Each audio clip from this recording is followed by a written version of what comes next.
Well, welcome to the Cooking Corner here. You're ready to warm up with a good recipe, aren't you? I think so. Joe Davidson from Oklahoma Joe's here to share, just the best looking salmon I think I've ever seen, Joe. This looks great. I'll tell you, this is a recipe that we came up with over 2 decades ago. We actually won the Canadian Salmon Championship in Vancouver. My wife Paige and I did. So it was really a fun trip to go to a barbecue contest and wound up doing this as well. And it's so easy. You can do this at home with your gas grill, with your charcoal grill, with your smoker. And if you don't have those things, just do it in your oven even. It's good that way as well. It's more savory, no sweet to it. So this is really good because I've been looking, honestly, for a salmon glaze recipe, a salmon recipe that you can put in, and this just has a lot of great elements to it. All you gotta have is a little bit of our original seasoning. I put it over it real lightly.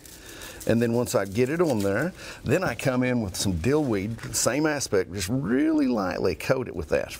And so when you're looking for a seasoning with seafood, what's the secret to have a seafood seasoning that's appropriate for this type of meal? Anytime you're doing a seafood, whether it's be salmon, tuna, any of those, it needs to be a light type of a flavored seasoning, one that's well balanced with both salt and sugars, paprika for the color aspect of it, onion powder, garlic powder. Those are all excellent elements of a seafood rub. That's what it boils down to. Then once you do this, obviously I've got it covered with that. We'd want to squeeze a little lemon over the top of it. So we've got capers, and again, there's not a ton of ingredients. You're not putting a lot of capers, a lot of everything. It's just a little of everything. A little bit of everything. And then drizzle it with butter or put patties over it.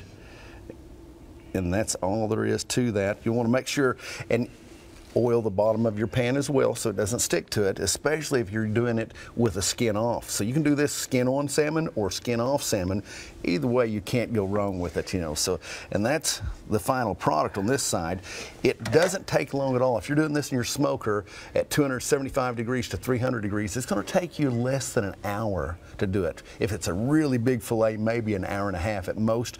Take it up to about 160 for its internal meat temperature. Right when it starts to flake, bam, it's time to do it right there. And we can do this on a cast iron skillet as well. That's what's cool about this. For a display at your house, if you cook in cast iron, you can have multiple cast iron skillets out there on your grill and bring them in one at a time for the entree, or if you want to cook it this way, then chill it and serve it with crackers and cream cheese and capers, and it is really spectacular. So you can do a cracker, salmon, cream cheese, unique New Year's appetizer if you want to do it, or you can do the entree. That's right. And we'll have this at Oklahoma Joe's starting January the 2nd. So if you don't want to cook it yourself, come and let us cook it for you. Oh, fantastic. Well, Joe, thank you so much.